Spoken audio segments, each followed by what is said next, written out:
మండలం జునోని గ్రామంలో జిల్లా వ్యాధి నిరోధక టీకాల వైద్యాధికారి మండల ప్రాథమిక ఆరోగ్య కేంద్ర వైద్యులతో కలిసి గ్రామంలో పరిసరాల పరిశుభ్రతపై అవగాహన కల్పించారు.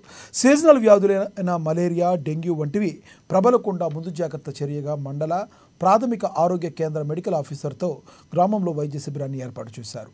దీంతో పాటు గ్రామంలోని ప్రధాన వీధుల గుండా తిరుగుతూ పారిశుద్ధ్యంపై అవగాహన కల్పించారు. ముఖ్యంగా కుండలు, కూలర్లు, ఇతర ప్రదేశాల్లో నీరు నిల్వ ఉండకుండా వాటిని తొలగించారు. ఇళ్లలో వాడే కుండీల్లోని నీటిని నిల్వ ఉంచకుండా చూడాలని చెప్పారు. 2 రోజులకు ఒకసారి నీటిని మార్చాలన్నారు. కొబ్బరి బొండాలు, ప్లాస్టిక్ వంటివి వస్తువులు ఇళ్ల పరిసరాల్లో ఉంచకూడదన్నారు.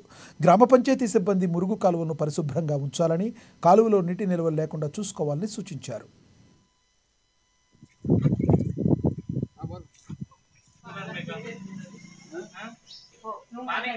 చాలా ఉన్నాయి చూసినవా?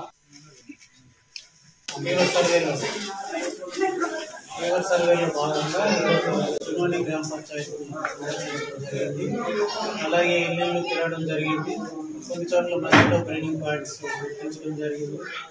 మా బేలా మెడికల్ ఆఫీసర్ మరియు ఎఫ్ఎంఆర్ జిల్లా ఎఫ్ఎంఆర్ ఆధ్వర్యంలో గుర్తించడం జరిగింది. అలాగే కొంచెం కూలర్లలో వాటిలలో బ్రీడింగ్ పాయింట్స్ చాలా ఉన్నాయి. ఇంటి యజమానులకి వాళ్ళకి దీనిపైన అవగాహన కలిగించడం జరిగింది. గుర్తించిన చోట మా సిబ్బంది టెంక్ పాస్ తోటి స్ప్రే చేయడం కూడా జరిగింది. ఈ సందర్భంగా మన ప్రజలకి విన్నపం ఏంటంటే, మీ ఇంట్లో ఉన్నటువంటి పరిసరాలను శుభ్రంగా ఉంచుకోవడం, తర్వాత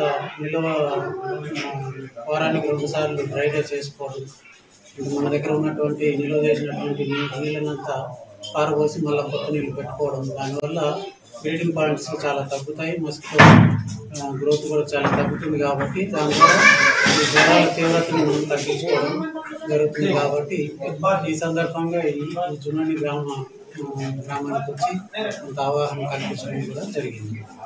అలాగే ఈరోజు కూడా ఇమ్యునేషన్ సెషన్ చేస్తున్నారు. దాన్ని కూడా మనం సందర్శించి ఇన్స్పెక్ట్ చేయడం జరిగింది. టీకాలు అందరికీ ఉన్నాయా, ఈరోజు ఎన్ని టీకాలు ఎంతమందికి ఉన్నాయి,